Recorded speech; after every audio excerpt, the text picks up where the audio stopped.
Nosso tema de hoje é a luta pela igualdade racial, especialmente do ponto de vista jurídico, com ênfase nas políticas de ação afirmativa que têm possibilitado o acesso de jovens negros às melhores universidades públicas deste país. Como se construíram essas políticas e como elas estão funcionando? E como fazer para aperfeiçoá-las? Nós não somos hiperfenômenos da classe. Nós temos uma história que é só nossa e que só nós podemos contar. E nós queremos contar essa história a partir de um debate republicano. Porque, para nós, racismo é política. Exatamente. Racismo é política. Então, esse debate que se faz aqui hoje, quando nós vamos discutir do ponto de vista da política, ele é enfrentado de maneira universalista. Como se a raça e o racismo não tivessem importância para a questão da infância. Só tem. A primeira política que se pensou para a infância era uma política racialista, a lei do ventre livre. Mas reparem o arcabouço do judiciário. Reparem a estrutura do judiciário. As juízas, os servidores da justiça, as pessoas que lidam, que tratam com o problema, as universidades, os professores universitários não são negros e negras. Mas o objeto do estudo é preto. E como objeto do estudo, aí é tolerado, aí é admitido, desde que ele esteja nesse lugar. Não pode passar daí, de objeto de estudo. Então, o que está se propondo aqui é revolucionário. É fazer com que as pessoas negras deixem de ser objeto de estudo e passem a ser elas protagonistas da história e protagonistas dessa mudança. Aí a Luísa Bairros. Não há movimento mais bonito e mais revolucionário no Brasil do que o movimento negro.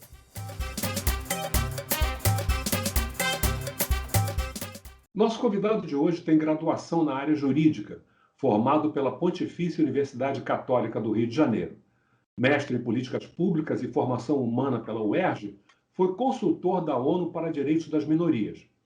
Participou do IVLP, International Visitor and Leadership Program, nos Estados Unidos, pelo qual passou 2 meses naquele país, onde visitou importantes organizações negras e de direitos humanos.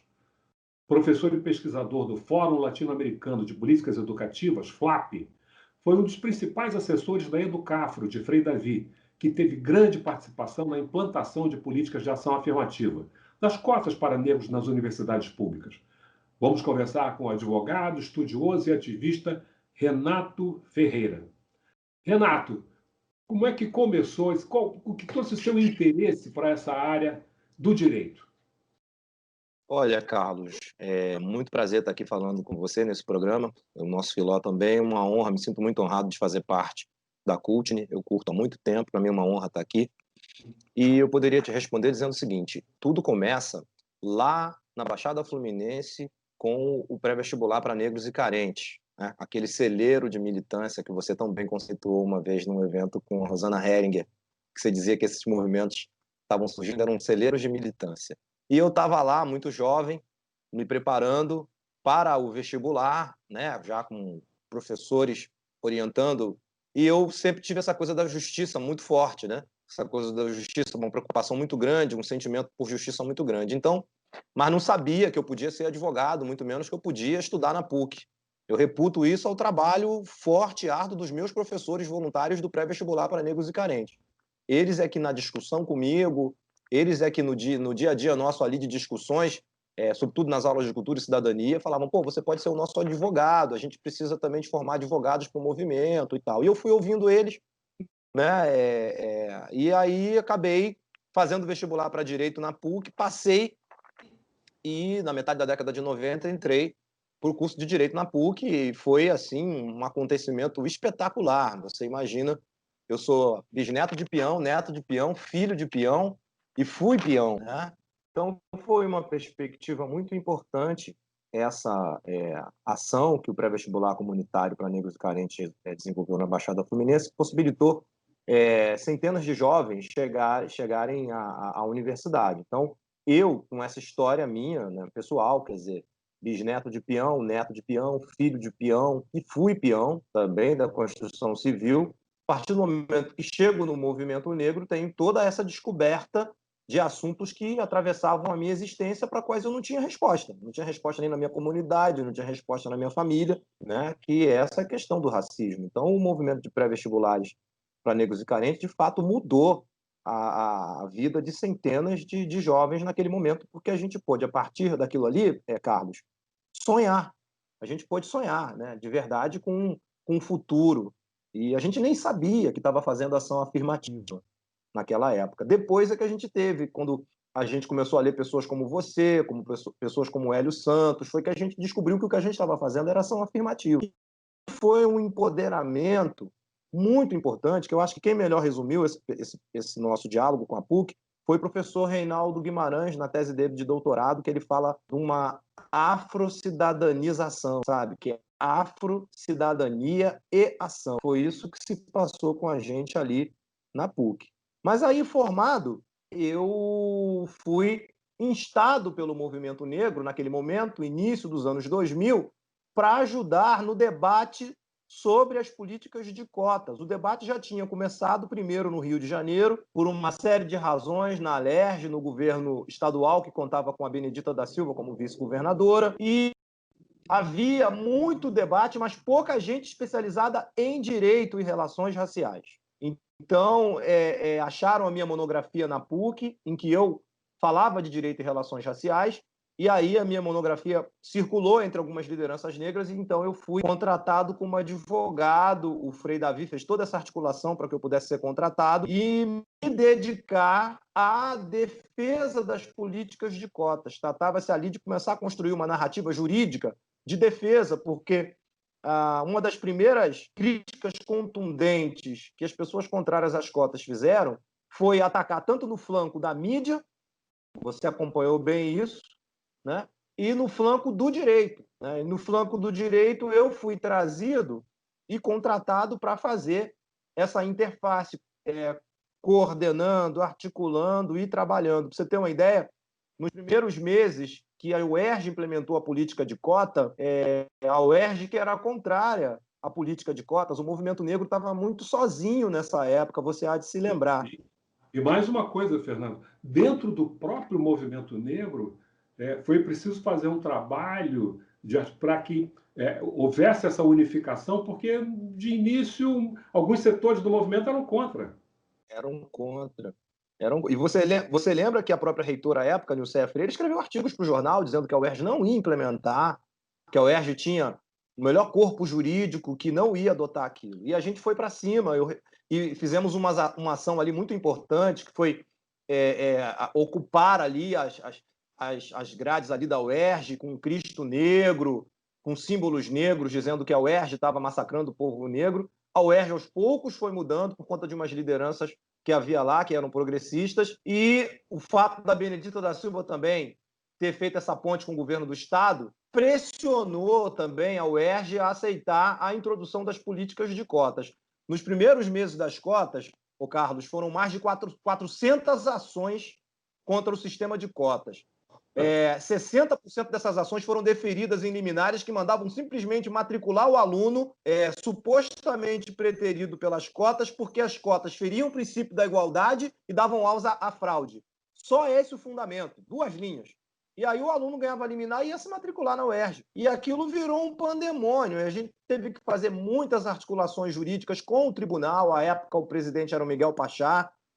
Ajudou muito também o mandato da então deputada estadual Jurema Batista. Nos ajudou muito também nessas articulações jurídicas, até o presidente suspender todas as liminares contra o sistema de cotas. E aí, Carlos, funcionou muito o aconselhamento jurídico de um especialista que estava ali ainda como procurador da República e depois viria a ser ministro do Supremo, que foi o Joaquim Barbosa. Nós fomos a ele: professor, como é que o senhor está vendo isso? E ele disse: olha, não há maturidade jurídica para isso ainda. Era a melhor coisa vocês revogarem essa lei, porque ela tem percentuais irrazoáveis. Você lembra que era 40% de cota para negro, numa cota de 50% para brancos, ali, de estudantes de escola pública, e aquilo causou muito problema na implementação. E aí o Joaquim nos deu esse conselho e tivemos a seguinte saída constitucional: vamos revogar a lei primeira, que ela não está muito boa, e ao revogar a lei a gente faz cair as ações que já estão no Supremo, as ações diretas que estão no Supremo contra ela. E aí, nesse momento, nós já havíamos, pelas informações que a gente tinha no Supremo, nós já sabíamos que o Supremo ia julgar contra o sistema de cotas naquele momento. A composição do Supremo era de ministros ainda muito conservadores, né? Então, nós iríamos perder se as cotas fossem julgadas naquele momento. Então, revogamos a lei, e ao revogarmos a lei, as ações caíram, perderam o objeto, e fizemos uma lei nova, né? Eu, quando comecei a participar desse debate, Carlos, eu lembro, quero resgatar isso, até constar aqui, que eu, quando comecei numa comissão do governo do Estado, feita por gente do governo, por gente da UERJ, eu cheguei nessa comissão como advogado do Movimento Negro, mas você já estava lá. Você já estava lá na comissão, foi muito bacana ali, eu só conhecia você de nome, você foi muito generoso comigo, me falou como é que os trabalhos estavam andando, você ali apontando para acabar com a divergência entre negros e pardos, colocar a expressão correta e dando ali as lições ali para as pessoas do staff do Estado que não sabiam bem como é que fazer com aquela política pública. Você já estava na comissão, você me acolheu ali, me deu uma série de pistas, né, sobre o trabalho, aquilo foi muito significativo para mim. E ali a gente conseguiu construir a política, porque o Rio de Janeiro ele é uma caixa de ressonância nacional. Aqui era muito importante que não desse errado, porque se desse errado aqui, podia dar errado no país inteiro. E foi a primeira política também. Foi a primeira política. Nós tínhamos dois grandes adversários de peso, o Sistema Globo, você acompanhou de perto isso, e o jurídico, né?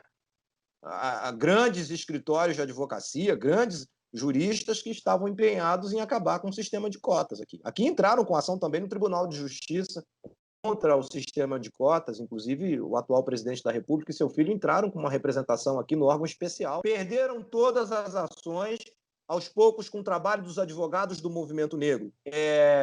O judiciário, nós fizemos eventos no TJ do Rio, convidamos aliados como o ministro Fux, para poder convencer a comunidade jurídica de que as cotas eram importantes. Foram vários, trouxemos Edio Silva Júnior, trouxemos Dora Lúcia Bertúria, pioneiros nesse debate de relações raciais com o direito. Eles vieram aqui, fizeram vários.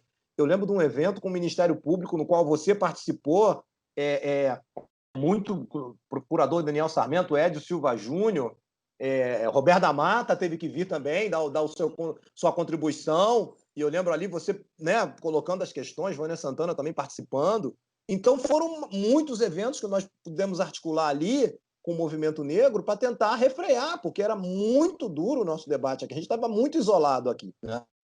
No final, Renato, a própria reitora mudou de posição, né? A reitora, e aí significa a virada antirracista, que eu acho, Carlos, que essa coisa tem que ser chamada assim para o futuro. É a virada antirracista. O movimento negro estava sozinho, e nós herdamos isso é muito importante também falar, nós herdamos isso da turma, da sua turma, da turma do movimento constituinte, do negro na Constituinte. Essa herança, esse bastão que vocês trouxeram desde a Constituinte, falando que não era só criminalizar o racismo, que era importante também criar política pública de promoção da igualdade racial. E vocês vão a Durban com isso e explodem isso no Brasil, no final do governo Fernando Henrique. E aquele programa de Durban é, de fato, que vai dar o esteio para as políticas públicas que são criadas no governo do PT, né?